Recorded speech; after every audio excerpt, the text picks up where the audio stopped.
Welcome to Paxa Rupiana. I will show you now on this road movie. I will show you the road to Kotor, and I will also walk and talk some of the things which urgently have to be removed and improved here in this beautiful country. We immediately start with the Lipci turnabout.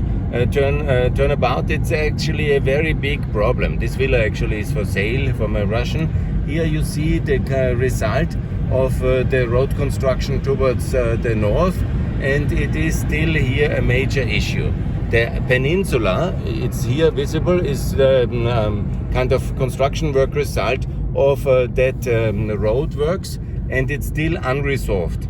It has to be legalized and transformed into something decent, because now it's there and it should be part of the so-called Lipci Marina, because that's very logical. Here you have this new peninsula, and here you have this ancient port, yeah, and it's an old industrial relic, and it's a real problem, and it has to be resolved. Yeah, you cannot leave these things just like that in the most beautiful UNESCO protected bay of Europe. And just, you know, this is the status here 2022, and it's just, you know, because of some legal problems or lack of vision. This military facility here, this is the military facility, and that was the harbor of that military facility. It's still there. It's all one big petrol reservoir. It's a huge asset, actually. It's a huge and tremendous asset which could transform the whole area. Here could be the hotels. Here is another peninsula for the usage, and this could be an international tourist magnet and not a poverty second place rate somewhere out there. This is the opportunity in Lipci, and the government must resolve these outstanding legal issues with the privatization, and the environmental liabilities must be taken by the government, and then you will find certainly one Arab fund to develop it. It is certainly out there, the money for that one, because everything else works as well. And this will be tremendously helpful for this part of the bay. I show it again.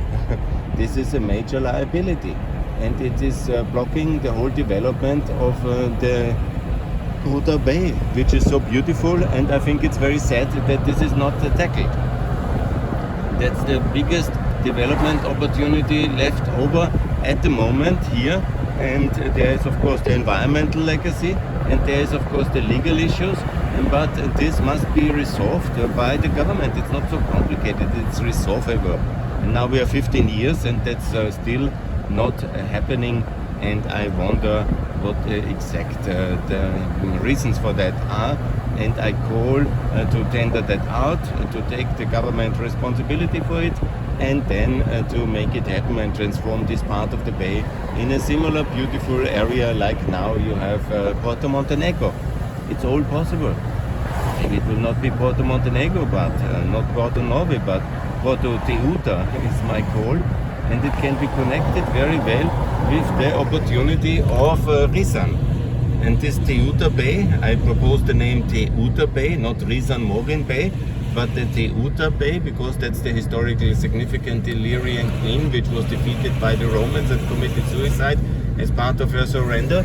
And that's of course very important to use this international marketable name, and it will be very good. If the Montenegrinians don't find the investors, give it to some Albanians. They will love to develop the Teuta Bay.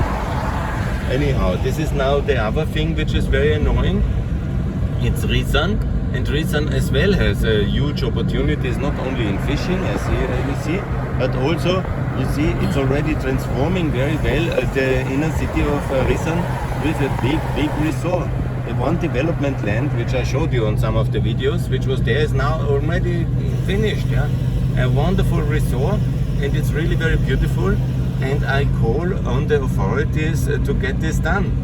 You cannot leave the harbor because it's owned partly by some drug smugglers and nobody tries to touch them, or whatever the exact reason for that is. And that is very annoying, and it has to be addressed. These are all regulatory governmental issues. They are not that there is a lack of investments or so. You see, the moment it's clear the ownership and the planning, and then the money is there to build these big things. You will see in a second when we enter Risan, and it's very impressive. Here this bay could be also a boon of whole prosperity for the whole of Montenegro, and it's currently not so much, and that can be easily changed with two, also basically three major decisions. I think the reason the hotel thing is already under construction. That's very good to see. This is the Teuta Hotel, and as you see from the seaside, I didn't see it so well yesterday night, but there is major construction works already going on, and that will be transformative for that city. But what I call is necessary is to transform the port into a real very good marina, and to find the additional investments to make the mooring points and enlarge the marina similar as it is in Montenegro, because what's wrong here in Risan that this cannot be done. Here you see it's already really very good. There's major works going on. This will be also a wonderful new hotel, and I'm very happy that will transform Risan as well, because there's nothing wrong in Risan. It was just neglected for political or other reasons. I don't know very well. That was the police station here, and here's a traffic limit. That police station is also state property, could be also a beach bar, but it's not. Here in Teuta they have now the front land already. That will be very nice. They have extended it in the sea as I see it, and as you see it's very good here. Risan is a very nice town. There is a lot of nice stone properties on this side, on the seaside. There's also still some development land here next to the river, which is also a big opportunity. And this old ancient hotel is now under full reconstruction, and I hope next year, they're normally very fast, this will be ready and it will be fantastic. Here you enter Risan, and it's very beautiful. They have the palm trees, they have now done the promenade, and they have really transformed that city. It's also with a post office, with a bancomat which works, and that's very good. So here, but then comes one thing which is wrong here in Risan. This is this shopping center. It's still with no investor, to my best knowledge, and it looks disastrous. So that's really something the authorities should. There's at least one poster now. There's something Obstina Kotor seems to be doing, and that here it's a parking space now. This is so bad. They have transformed this seaside in a parking space, and the whole thing is really a mess. This harbor is a real mess. It's now the parking space harbor, and that's really very worrying. Here you see what is happening in Risan when it's possible. This is this place I talked, and it's really beautiful right there. Really, wow, it's like Porto Montenegro. The property is the same. It's a real castle. It looks fantastic. Of course, you could remove the petrol station, okay, but you need also some petrol stations. Yes, and that's very good. And you see here the beach area is very nice. Risan has a great development opportunity, and there's everything which is possible is already done. But what you absolutely would need is obviously, and that's so important, you need the port decision, the shopping center. That's basically the remaining things. And I hope the Obstina is now really doing something, because that is really such a bad thing. And here is a lot of residential development, a lot of beautiful. We are now at the site which gets the evening sun. Here you have pedestrian areas, and you see this is also the third thing which I cannot understand. This is such a prime opportunity here at an exit of Risan, and it's whatever ancient public building that was, but it should be a hotel obviously. That is the free. Teuta is already happening. Then of course the question of the shopping center in Risan. Then you have also the question of an upper road. I always advocate not the coastal road. The coastal road should be, because Perast has the upper road, which makes Perast so special and nice to use. And then of course it should be the upper road as well here above Risan. There is a road up there, the old road. You see Risan again, and obviously a road like you have it up from Lipci and going down in Morin.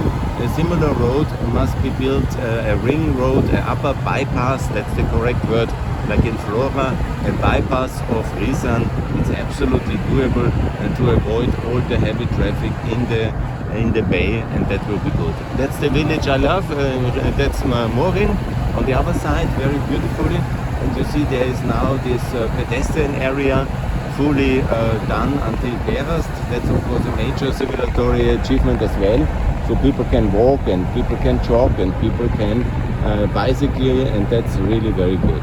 Here there's also some fisherman's dream, and there is a lot of things here happening. Here you see that beautiful place, which is Perast. It's of course, I think, the most beautiful of all villages, and it's very, very nice. And I'm here in this unquestionable most beautiful bay of the world. And I hope the Flora Bay will forgive me. I will promote the Flora Bay as well in the future. But let's now focus on this bay. And then of course there is Perast, and that's over there Morin and Kostanica. And then you have the Verige, and you have also the places where there was fire in the summer, because in Perast and in Kostanica was big wildfires, and you still see the damage. Over there is also the prisoner camp of the past for the Croatians, and here the two islands of significance and beauty, and they are fantastic. And here we are in Perast. It's a quite amazing city, and here I can show you Perast from the top. It is amazing. Now they have done something which I really like. They have the parking management, and they have also this beautiful system of access limitation during the season. And then you have a lot of new hotels here, and the whole city blossoming and beautiful and very dynamic, and I love it. Yeah. And Perast is really one of the most favorite places. I will see if I find a good spot to show it to you in that level of magnificence. You see here the city with all the golden rooftops and this typical Dalmatinian pearl, and a lot of construction going on, and obviously it is amazing. And I've shown Perast to you on this podcast several times already, and more of it I will do the next time when I'm here for tourism. Now I'm going to the airport, and so I don't have so much time, but I will do just some smaller videos to enlighten you about the beauty of this amazing bay. Here, this is what I call a bypass road, and this bypass road urgently needs to be done as well for the beautiful village of Risan. And with a bypass road you have of course much better economic development opportunities, and the Risan bypass road is very important. And in reality also Morin needs a bypass road, and all the coastal villages need a bypass road, and it's not so complicated to do, and it's not so expensive to do, and I call for that. That's the bypass road of Perast as a role model for the other bypass cities which need such a bypass road, and I'm very much in favor of that. Some areas are contentious, as the case for Kotor, which is the most blocked city. I think also Kotor needs an upper bypass road, and they all need to link to the highway, which must go from Trebinje to Niksic along the big Traversale, and that's the best way to do it. Don't do the highway in any other way, because here at the coast there should be no bridge, there should be no other facilities,